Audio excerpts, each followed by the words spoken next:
আসসালামু আলাইকুম। আমি সারাস ফ্যামিলি চ্যানেলে সকলকে জানাচ্ছি সাগর আমন্ত্রণ। আমি আজকে যেহেতু বলেছিলাম একটা ট্যুরে যাব, আলহামদুলিল্লাহ ট্যুরে যাওয়ার কথাটা হঠাৎ করেই হয়েছে, যেহেতু আমার যাওয়ার কোনো কারণই ছিল না এবং আমি যাবও না।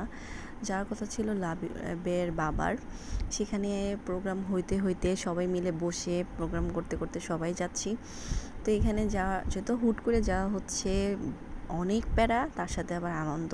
আমার এই আনন্দের সাথে আপনাদের ভাগ করতে চাইলে ফেসবুক থেকে দেখে থাকলে ফলো করবেন, ইউটিউব থেকে দেখে থাকলে সাবস্ক্রাইব করে থাকবেন, এবং যদি ইতিমধ্যে এই কাজটি করে থাকেন আপনাদেরকে অসংখ্য ধন্যবাদ।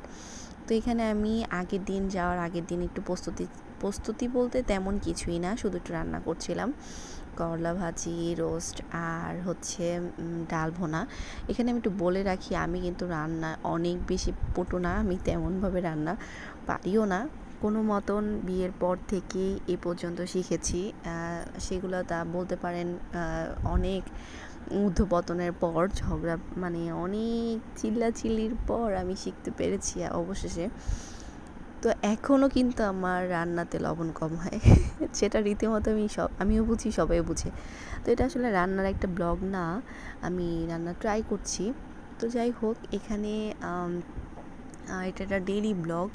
এখানে আমি ছোটোখাটোর মধ্যে অল্প কিছু রান্নাবান্না করছিলাম। এখানে প্রস্তুতি তো দেখাই হয় না আমি কি প্যাকিং করলাম। আসলে বাচ্চাদের কাপড় প্যাকিং করতে গেলে মেয়ে ছেলে দুইজনই আমার ছোট, সেক্ষেত্রে বাচ্চাদের কাপড় একটু বেশিই নিতে হয়। এখানে আমি প্যাকিংয়ের জন্য দুইটা টিপস বেশি অবলম্বন করি। সেটা হচ্ছে কাপড়গুলো প্রপারলি প্রপারলি ভাঁজ করাটা এবং প্রপারলি এটাকে ঢুকানো, ঠিকমতো রাখাটা আসলে খুব বেশি ইম্পর্ট্যান্ট।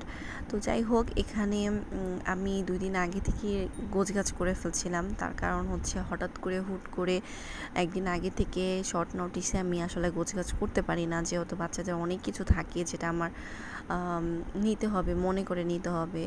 এই জন্য আসলে এখানে মুরগিটা আমি হালকা সাদা করে রান্না করব, রোস্টের মতো, যেহেতু লাবিব খুব পছন্দ করে, তাই সিম্পলভাবেই রান্না করেছি। যে আমার ফাইনাল লুক রোস্ট বলবো না, সাদা মুরগি ফ্রাই এরকমই আসলে।